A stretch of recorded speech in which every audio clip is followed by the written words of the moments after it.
We're now in studio with head coach June Jones. Coach, was that one of the hardest hits you've seen a quarterback take? Yeah, I mean, that and probably Trent Green's last year were probably the two that I think were the hardest that I've seen. And I think, you know, it just unfortunate, but I couldn't really see the replay, so I didn't know, you know, exactly what happened. But I saw it when it happened, and the acceleration that went to it. Yeah, quite some speed. And originally the report was that it was a grade 3 concussion that takes weeks to recover from, and then school doctors have now diagnosed mild concussion. What's now the steps that need to be taken in regards to figuring out if he's ready? You know, in the old days, you went back in the game. Even there was no, I mean, I had those kind of concussions and went in and played, and that's probably why I am the way I am now. But you know, now, you know, I read quite a bit actually and talked with some people on the mainland this morning, and you know, we're going to have to evaluate the situation a little bit closer. Probably the next 48 hours. The best thing for Cole is not to do anything, and then we'll make a decision. We were able to actually, when we were leaving the stadium, see Colt on his way out, walked out with his family. Said he doesn't remember anything until kind of when he came to in the locker room. What extra precautions do you have to take in regards to, even if he comes out to practice or what have you, knowing how sensitive this injury is? Like I said, he's not going to do anything. So, you know, I remember when I got knocked out like that, I didn't remember. I went back in the game, played the whole game, and when I went and watched the tape the next day, I didn't remember any of the plays, but yet went in the game. So that's just the nature of that type of injury. You know, we'll see how he feels, you know, the next couple of days, and probably have to evaluate it Wednesday or Thursday. It's a day-to-day status. The more I read about it, the more I think that's probably going to be the case. Will also playing in Nevada, would that be a factor because of high altitude there? I asked that question today about that, and I think the cold air and the elevation probably will have a little bit of an effect. Fair enough. Okay, as we get to the game, I don't know if you added some wrinkles to your playbook there, because it looked as though you're running a variation of the pistol offense with your run game, 137 yards. That's the most you've had in a ground game in the last 5 games.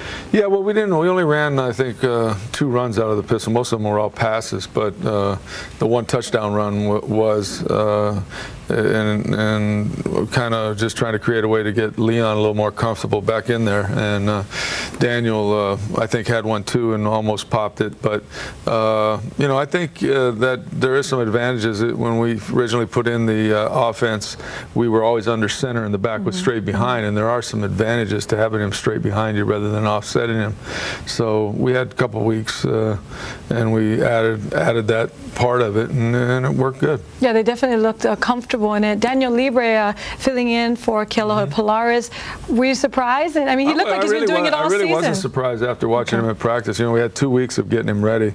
He didn't practice the last couple days because he had a slight pull in his leg, but I saw enough of hm by the bye week when we made the move, and plus he played running back in the spring last spring, so we kind of knew.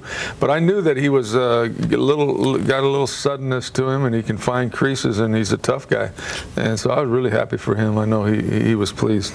Your offense jumped out early, 34 points on the board in the first half.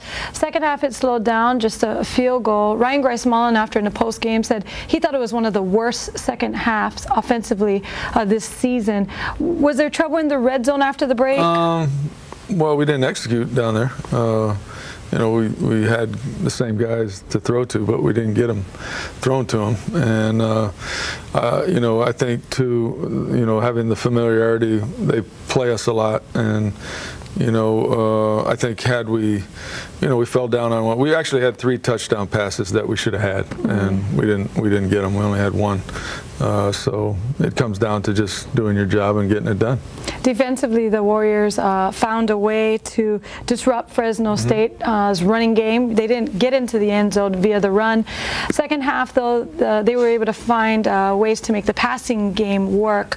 Did that game become a lot closer than you had wanted to? Well, You know, I think really the thing that kind of changed it was the kickoff return for a touchdown when we went up 21-0. That gave them a sense of that they were still in it. Where I think if we tackled them and, you know, gone to, you know, 34 or 31 to nothing or whatever, the game might have been over. But, you know, that's just the way football is. You allow anybody to you know, hang in there. You know, they hang in when they got you know, a good coach and good players. And Fresno's not that far away from being back to where they were.